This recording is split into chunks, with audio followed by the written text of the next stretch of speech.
Good morning children. हम वाक्य रूपांतरण चैप्टर पढ़ रहे थे। वाक्य रूपांतरण में दो प्रकार के वाक्य होते हैं। एक तो होते हैं रचना के आधार पर और एक होते हैं अर्थ के आधार पर। तो हम रचना के आधार पर सरल, मिश्र और संयुक्त वाक्य पढ़ चुके थे। अब हम आज पढ़ेंगे अर्थ के आधार पर वाक्य के भेद। अब अर्थ के आधार पर वाक्य के 8 भेद होते हैं। पहला है विधानार्थक वाक्य, दूसरा निषेधात्मक वाक्य, तीसरा इच्छावाचक वाक्य, चौथा आज्ञावाचक वाक्य, पांचवा संकेतवाचक वाक्य, छठा प्रश्नवाचक वाक्य, सातवां संदेहवाचक वाक्य और आठवां विस्मयवाचक वाक्य। तो आज हम इन 8 वाक्य के जो अर्थ के आधार पर 8 भेद हैं, हम उसके बारे में चर्चा करेंगे। पहला है विधानात्मक या विधानार्थक, उसे हम विधानात्मक वाक्य भी कह सकते हैं। तो जो वाक्य कर्ता और क्रिया द्वारा सामान्य अर्थ प्रकट करता है उसे विधानात्मक वाक्य कहते हैं। मतलब जो सामान्य अर्थ, सिंपल सेंटेंस जो हम इंग्लिश में भी पढ़ते हैं, सिंपल सेंटेंस, उसे ही हम विधानात्मक या विधानार्थक वाक्य कहते हैं। अब उदाहरण देखिए, जैसे राम पढ़ता है और शीला अपना कार्य करती है। एक उद्देश्य एक विधेय, और शीला अपना कार्य करती है, उद्देश्य और विधेय। तो इस प्रकार से सादा वाक्य जो होता है उसे हम विधानात्मक वाक्य कहते हैं। दूसरा आता है निषेधात्मक वाक्य। अब निषेधात्मक वाक्य मतलब निगेटिव सेंटेंस जो आप इंग्लिश में पढ़ते आ रहे हैं। तो जिस वाक्य में कार्य न होने का पता चलता है उसे निषेधात्मक वाक्य कहते हैं, है ना। तो उदाहरण देखिए कि मैं कल दिल्ली नहीं जाऊंगा। दूसरा है टंकी में पानी नहीं है, मतलब नहीं, क्रिया नहीं होने का पता चलता है, ऐसे वाक्य कहलाते हैं निषेधात्मक वाक्य। जिसमें कार्य के न होने का पता चलता है वो निषेधात्मक वाक्य कहलाते हैं। तीसरा है इच्छावाचक वाक्य। इच्छावाचक वाक्य जहां पर जिस वाक्य में इच्छा, आशीर्वाद, शुभ कामना आदि प्रकट किया जाता है उसे इच्छावाचक वाक्य कहते हैं। जैसे तुम सदा प्रसन्न रहो, भगवान तुम्हें सुखी रखे, मतलब हम किसी को आशीर्वाद देते हैं, शुभकामनाएं देते हैं, है ना, हम अपनी इच्छा प्रकट करते हैं, ऐसे वाक्य कहलाते हैं इच्छावाचक वाक्य। जिसमें आशीर्वाद स्वरूप जो वाक्य होते हैं वो इसके अंतर्गत आते हैं।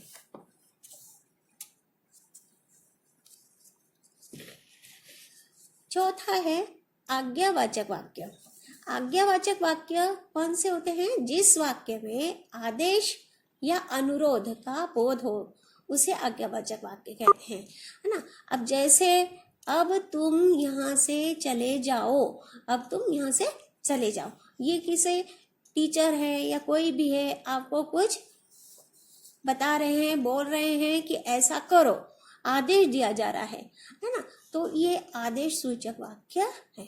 अब यहाँ पे दूसरा सेंटेंस देखिए, कृपया आप कल अवश्य आए, है ना। तो अब यहाँ पर कृपया मतलब आपसे अनुरोध किया जा रहा है कि आप कल अवश्य आए। अगर ये कृपया नहीं होता, आप कल अवश्य आए, तो ये क्या होता? आदेश, ये आप कल अवश्य आए।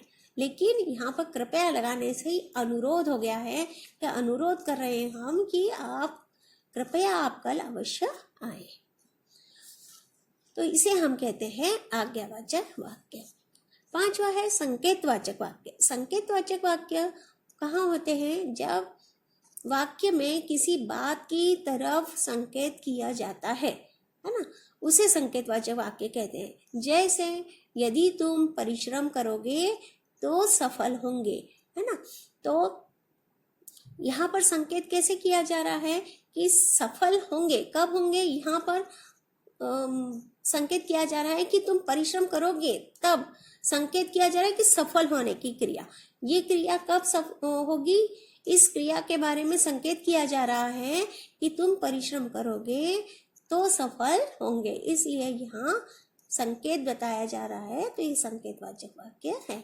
दूसरा उदाहरण है वर्षा हुई तो गर्मी कम हो जाएगी, है ना। तो गर्मी कब कम होगी? गर्मी कम होने के लिए संकेत किया जा रहा है कि गर्मी तब कम होगी जब वर्षा होगी। तो वर्षा हुई तो गर्मी कम होगी, तो संकेत किया जा रहा है। तो यहाँ भी संकेतवाचक वाक्य है। छठा है प्रश्नवाचक वाक्य। प्रश्नवाचक वाक्य जिस वाक्य द्वारा प्रश्न पूछने का बोध होता है उसे प्रश्नवाचक वाक्य कहते हैं। तो प्रश्न सूचक वाक्य तो आप अच्छी तरीके से पहचानती हैं, क्योंकि उसमें प्रश्न सूचक चिन्ह भी लगाया जाता है। जैसे तुम्हारा नाम क्या है, तुम कहाँ रहते हो, तो प्रश्न सूचक चिन्ह भी लगता है, और कहाँ, क्या, इस प्रकार से प्रश्नवाचक शब्द भी इसमें प्रयोग होते हैं, इसलिए ये प्रश्नवाचक वाक्य कहलाते हैं।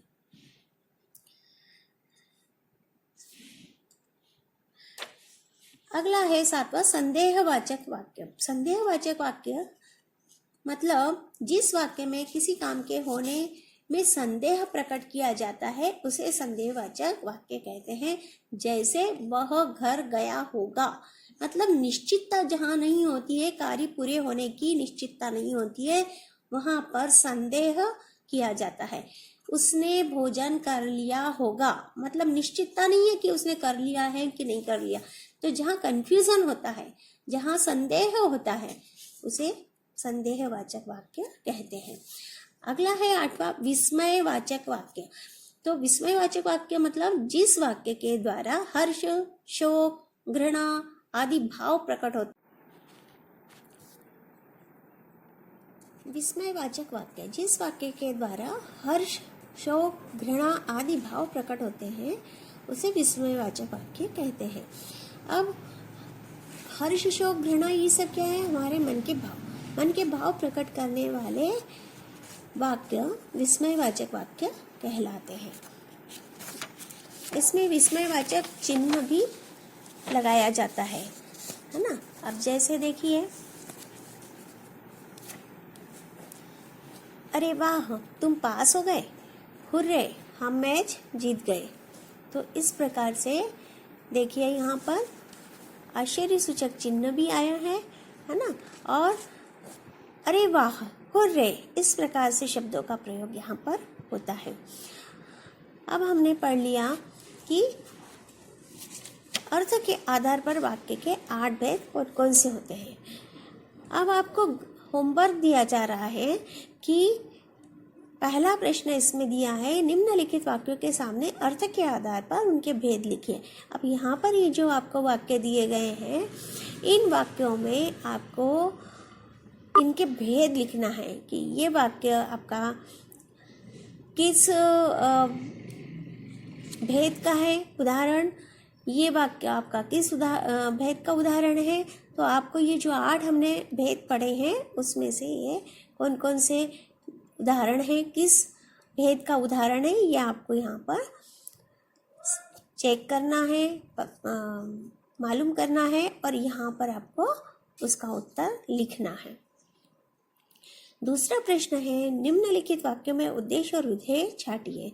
अब यहाँ ये जो वाक्य दिए हैं इसमें आपको उद्देश्य और विधेय, ये तो आपको समझ में आ ही गया होगा, है ना, कि उद्देश्य क्या होता है वाक्य में और विधेय क्या होता है।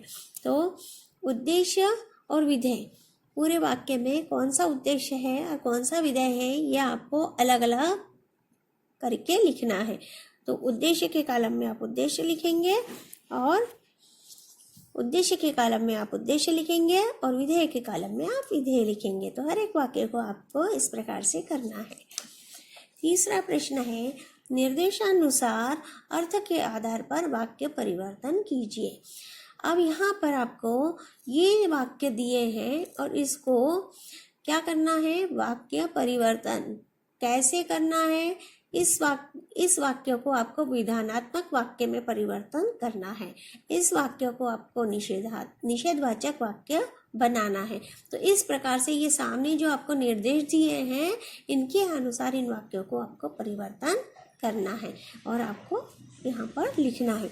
इस प्रकार से ये 3 एक्सरसाइज आपको दी है और ये आपको कॉपी में करना है और मुझे भेजना है और इसके बाद मैं चेक करके आपको दूंगी। तो आप कॉपी में ऐसे के ऐसे जैसे नोट्स आपकी फेयर का